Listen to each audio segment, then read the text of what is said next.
ब्राह्मण को मुख्यमंत्री बनाए जाने की मांग उठाई गई। साथ ही आगामी विधानसभा चुनावों में बीजेपी और कांग्रेस दोनों ही दलों से 30-30 टिकट ब्राह्मणों को देने की मांग की गई।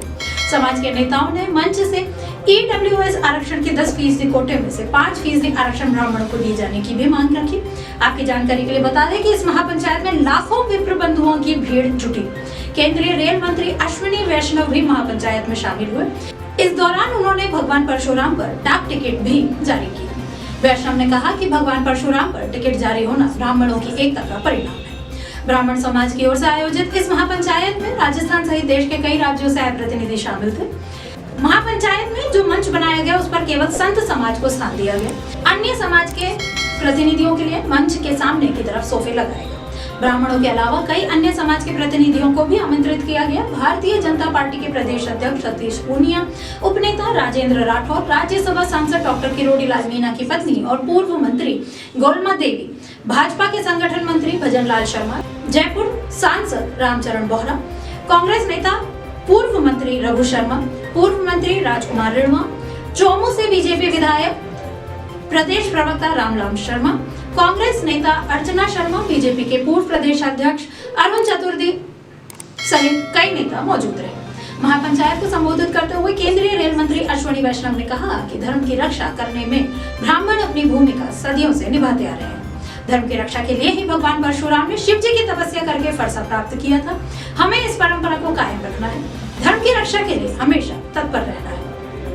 इस दौरान रेल मंत्री अश्विनी वैष्णव ने राजस्थान के 82 रेलवे स्टेशन को वर्ल्ड क्लास स्टेशन बनाने का ऐलान भी किया, जिनमें आबू रोड, अजमेर, अलवर, आसलपुर, जोबनेर, बलोत्रा, बांदीकुई, बारा, बाड़मेर, ब्यावर, भरतपुर, भवानी मंडी, भीलवाड़ा, विजयनगर, बीकानेर, बूंदी, चंदेरिया, छबड़ा, चित्तौड़गढ़ जंक्शन, चूरू, रतानिया कला, देशनोक, डेगराना, डीडवाना, फालना, फतेहनगर, गांधीनगर, जयपुर, फतेहपुर शेखावटी और गंगापुर सिटी शामिल है।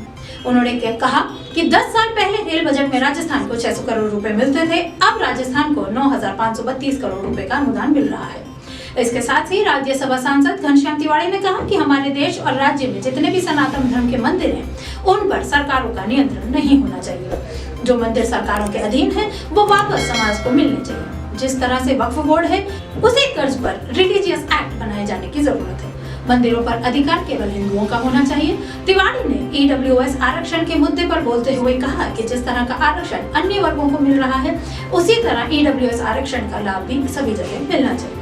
कांग्रेस नेता पुष्पेंद्र भारद्वाज ने अपने संबोधन के दौरान ब्राह्मणों को मुख्यमंत्री बनाए जाने की मांग भी उठाई। भारद्वाज ने कहा कि पिछले दिनों इसी विद्याधर नगर स्टेडियम में एक समाज की ओर से महाकुंभ का आयोजन किया गया।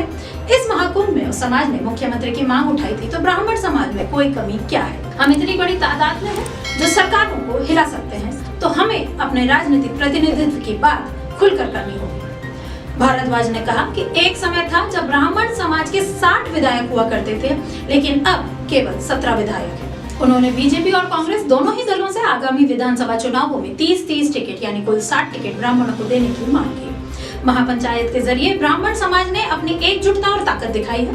आयोजकों का कहना है कि राजस्थान ब्राह्मण समाज की आबादी 85 लाख से ज्यादा है, लेकिन जनसंख्या के हिसाब में उन्हें राजनीतिक प्रतिनिधित्व का मौका किसी भी पार्टी ने नहीं दिया है। राजस्थान की 50 से अधिक विधानसभा सीटें ऐसी हैं जिन्हें ब्राह्मण वोटर प्रभावित करते हैं। इसके बावजूद भी ब्राह्मण समाज हाशिए पर है। इस शक्ति प्रदर्शन के जरिए राजनीतिक पार्टियों को अपनी ताकत का एहसास कराना है, ताकि आगामी विधानसभा चुनावों के दौरान वे ब्राह्मण समाज को केवल वोट बैंक समझने की भूल नहीं करें और उचित प्रतिनिधित्व का अवसर भी दें। इसी तरह की राजनीति से जुड़ी खबरों को पाने के लिए चैनल को सब्सक्राइब जरूर करें। डिजिटल आवाज, खबर कुछ हटके।